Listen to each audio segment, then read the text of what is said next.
Good evening, respected teachers and my friends. I am Dr. Rahul, SR Vascular Surgery, Army Hospital, RNR. Today, we are going to discuss thoracic and thoracoabdominal aortic aneurysms, fenestrated and branched endograft treatment. Fenestrated and branched endovascular aortic aneurysmal repair uses customized patient-specific endovascular devices with potential to significantly reduce the morbidity and mortality associated with open repair of complex aortic pathology. The first publication was describing the FBVAR, were reported in 1999 and involved the treatment of short neck infrarenal abdominal aortic aneurysms using fenestrations for the renal arteries to extend the effective seal zone into pararenal aortic segment. Now let's first define a few techniques used for incorporating branch vessels in FBVAR. The scallop refers to the semicircle cutout in the endograft fabric involving the proximal or distal edge of the endograft, which allows filling of the aortic branch. The fenestration indicates the presence of an opening in the endograft fabric, which allows perfusion of the aortic branch vessel, which would otherwise be covered. Branch is a cylindrical tube of fabric, which may be placed either internally or externally on the aortic endograft. The custom-made devices can be custom manufactured to include any combination of fenestrations and branches, but the disadvantage is that they take approximately 6 to 10 weeks time of manufacturing.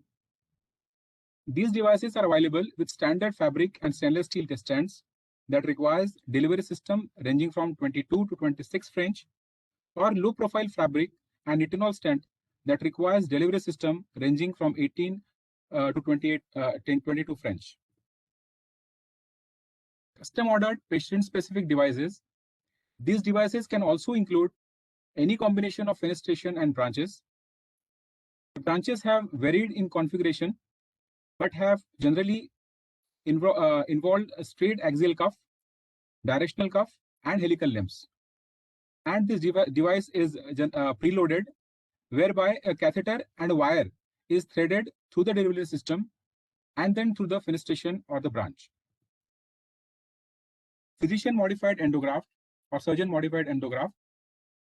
In this, the physician deploys a standard endograft on a back table under the sterile conditions and creates modification by hand to accommodate the branch vessel at a location specific to the patient's anatomy based on the preoperative imaging. The modified endograft is then resheathed for insertion and deployment in the patient. There are two rationales for such approach. Number one, in many institutions do not have the access to CMDs. And number two, in urgent or emergency situation, there may not be time to wait for 6 to 8 weeks, which usually takes for the manufacturing of CMDs. Company manufactured off-the-shelf device. These are basically developed to overcome the limitation of custom-made devices, which requires long time for manufacturing. These are basically off-the-shelf designs that takes the advantage of the fact that the branch vessel anatomy varies within the defined range for majority of the patients.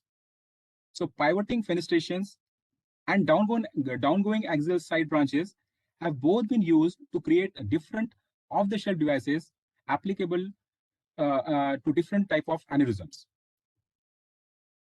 3 different off-the-shelf FBVAR devices in trial are the Cook Medical's P-branch device, Cook Medical's T-branch device, Gore Excluder thoracoabdominal multi-branch endoprosthesis. Now let's have overview of current devices based on the aneurysmal location. First, the juxtarenal abdominal aortic aneurysm. Zenith fenestrated endovascular graft by Cook Medical is also known as Z-FEN device. It is intended to treat short neck, infrarenal, and juxtarenal abdominal aortic aneurysms. It is the only fenestrated device currently which is FDA approved. The proximal main body of the graft is a tube graft which utilizes combination of fenestration and scallop for vessels. The most common graft design is, as depicted in picture, either a scallop or large fenestration for the SMA and 2 fenestrations for renal arteries. The proximal main body is deployed with the fenestration appropriately aligned with their target arteries, and fenestration and branch arteries are selected from inside the proximal main body endograft, and the sheaths are advanced into the target arteries. Next is pararenal abdominal aortic aneurysm. Currently, there are no commercially available devices to treat pararenal abdominal aortic aneurysms. The Cook P branch by Cook Medical, it goes by the name because of the ability of the renal fenestration to pivot. It is currently in clinical trials. This is an off-the-shelf device.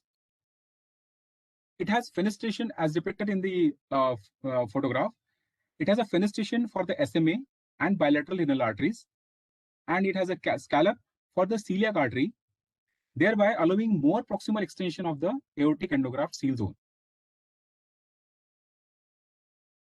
There are 2 notable features of this device. Number 1, the renal fenestration are created within the pocket of redundant fabric, which can pivot and thereby allow selection of renal artery and extension with a stent graft into the renal artery in a variety of directions.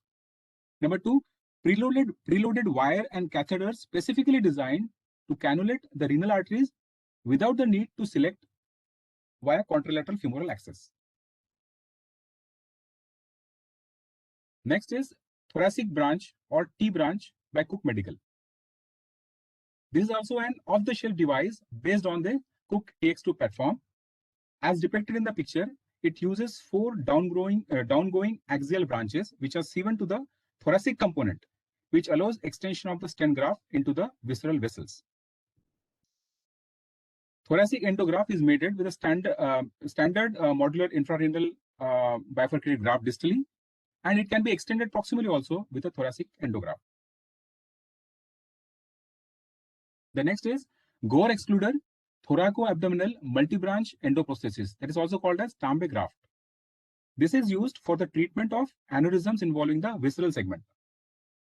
As depicted in the picture, there are 2 downgoing internal branches for celiac artery and SMA in which the stent grafts are placed, and there are 2 separate configurations for the internal renal branches through which the stent grafts are placed into the renal arteries. The renal arteries are filled through antegradely or retrogradely. Aortic arch endografts. Encouraging early results of FBR devices for aneurysms of visceral segment has inspired extension of this technology to treat aneurysms of the arch aneurysm also. There are unique challenges to the aortic arch, which includes there's a greater vessel flow, pulsations, rotation within the cardiac cycle and with the respiration, the greater tortuosity and angulation of the arch and great vessels ostia, the longer distance to the target vessels, the proximity of the aortic valve and coronary arteries, and lower cerebral tolerance to the transient ischemia and embolism which is possible. The misalignment of the fenestration result in severe neurologic complication. Hence, they are better suited for treatment with the branch endograft rather than fenestrations. Shooter et al. Reported the first use of modular branched endograft for the arch repair in 2003, which required full arch debranching based on right common carotid artery, followed by delivery of the proximal bifurcated ascending graft via right common carotid artery, in which one limb of the ascending graft was extended into the innominate artery, while the others served as a gate for mating with the distal tube endograft component, which was delivered via femoral artery. Next is Cook arch branch device. The current configuration of the Cook custom-made arch device has 2 internal branches which are intended for zone 0 deployment. The key component of the delivery system is recurved introducer and the sheath. The outer curvature of the device is attached to the inner cannula with a spiral wire, which aids in orienting the internal branches along the outer curvature of the arch. And after the graft deployment, there is ongoing arch perfusion to the open branches. After surgical access from the either carotid or axillary artery, the internal branches are catheterized and bridging stents are deployed from the internal branch into the respective target arteries. And then traditional open left subclavian revascularization is done. Next is Valiant Mona LSA stent graft system. This is single branch device and designed for zone 2 deployment.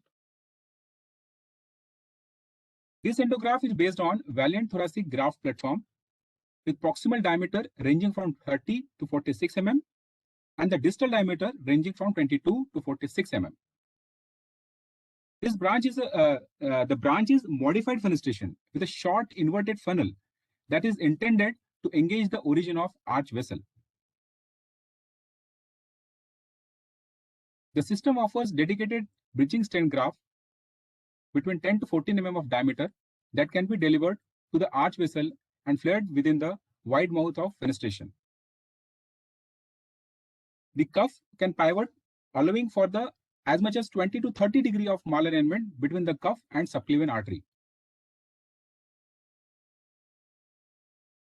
Next is TEG thoracic branch endoprosthesis. The GORE device for use in aortic arch. This is based on conformable thoracic aortic graft CTAC platform. This device is intended for either zone 0, 1 or 2 deployment with caudally oriented internal branch. The device is currently available with proximal diameter ranging from 26 to 45 mm and the length of 100 to 150 mm.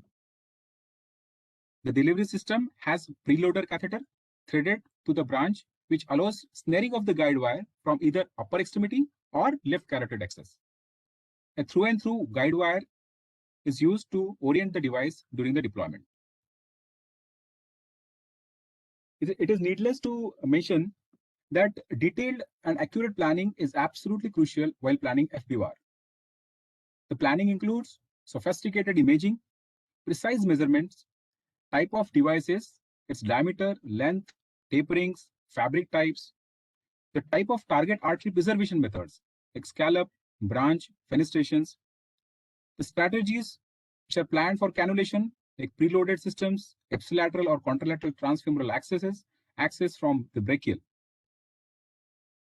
In the preoperative imaging, aortic imaging with high resolution CT angiography with 3D reconstruction should be obtained in all the patients. And it should be reconstructed at the slice of 1 mm or less. And if the aortic arch is involved, then CT angiography should be obtained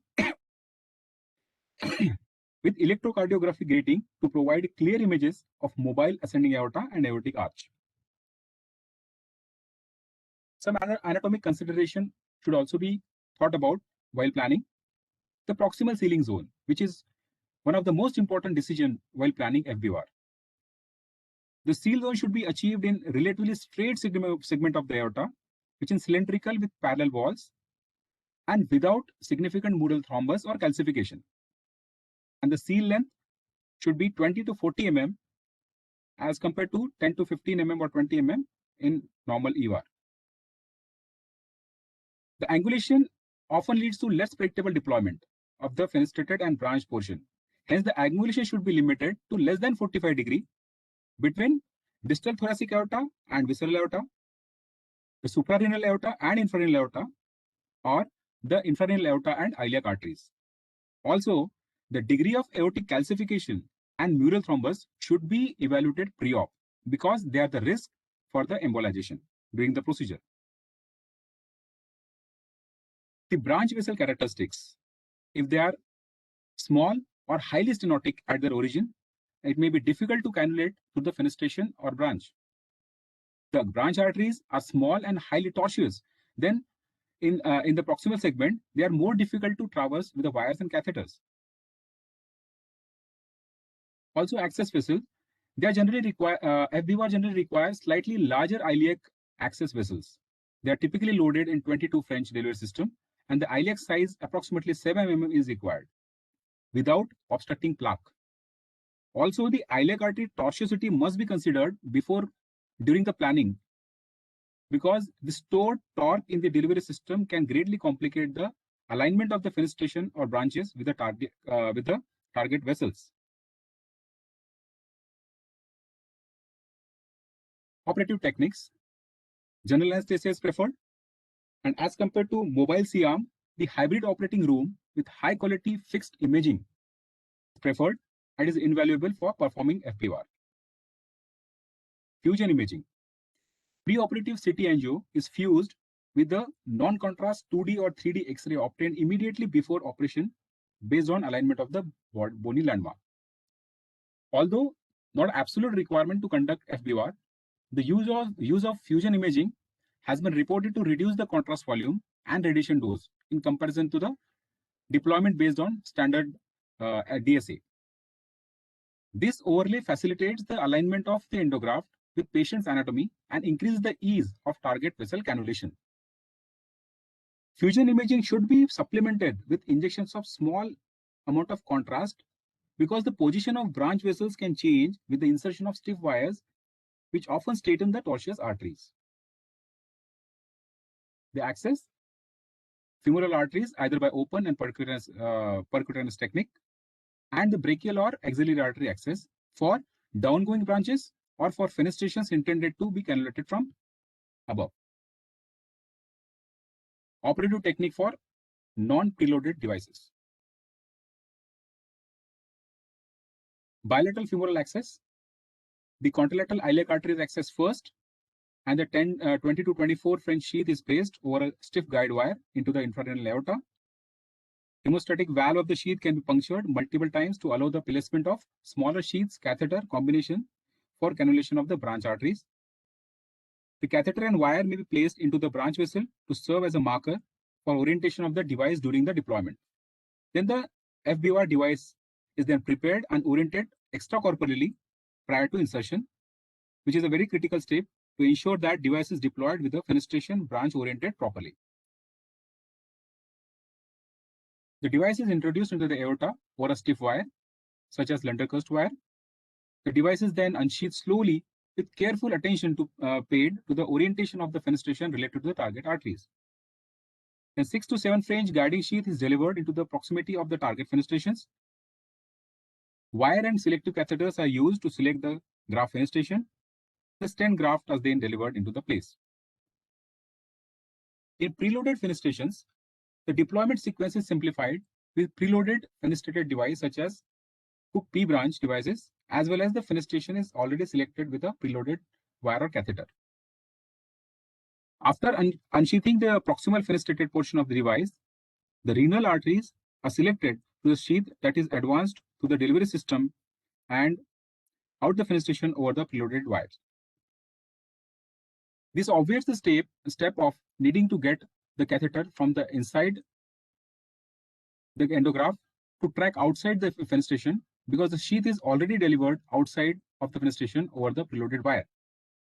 A much smaller diameter sheath can be used in the contralateral femoral artery, because these target arteries are cannulated to the ipsilateral delivery system. Preloaded branches. Branch devices that incorporate SMA and celiac arteries into the repair can also be designed with the preloaded wires. Wires that travel to the delivery system, ipsilateral handle, outside of the endograft distally, then enter the branch at its distal aspect and run within the endograft proximally to exit the endograft at the proximal fabric edge. These wires snared via upper extremity access to achieve through and through access from the femoral artery to the brachial or axillary artery. The device is unsheathed in a desired position. If the fenestrations are used for the renal arteries, they are cannulated from the femoral arteries, and the visceral segment device is then mated with the bifurcated device in the infrarenal aorta.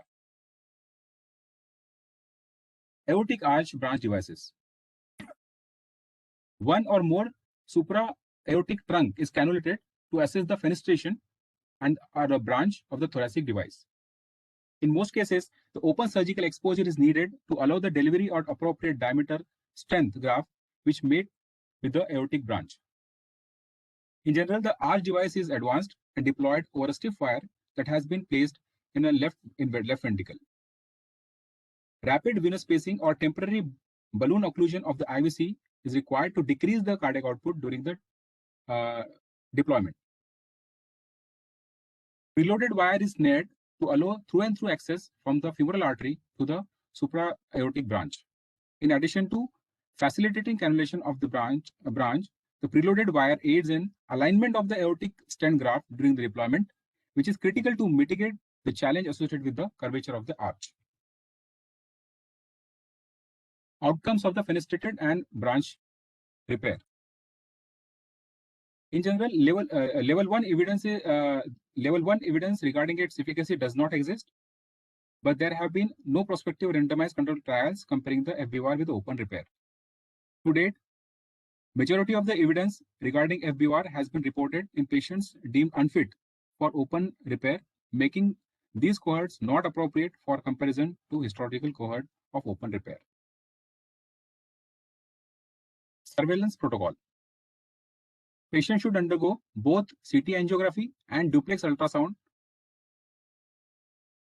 of incorporated target vessel prior to leaving the hospital, after repair, or at 1 month follow-up visit. CT angiography and duplex scan are complementary modalities. The repeat surveillance imaging at 6 and 12 months after repair and annually thereafter. Thank you, sir.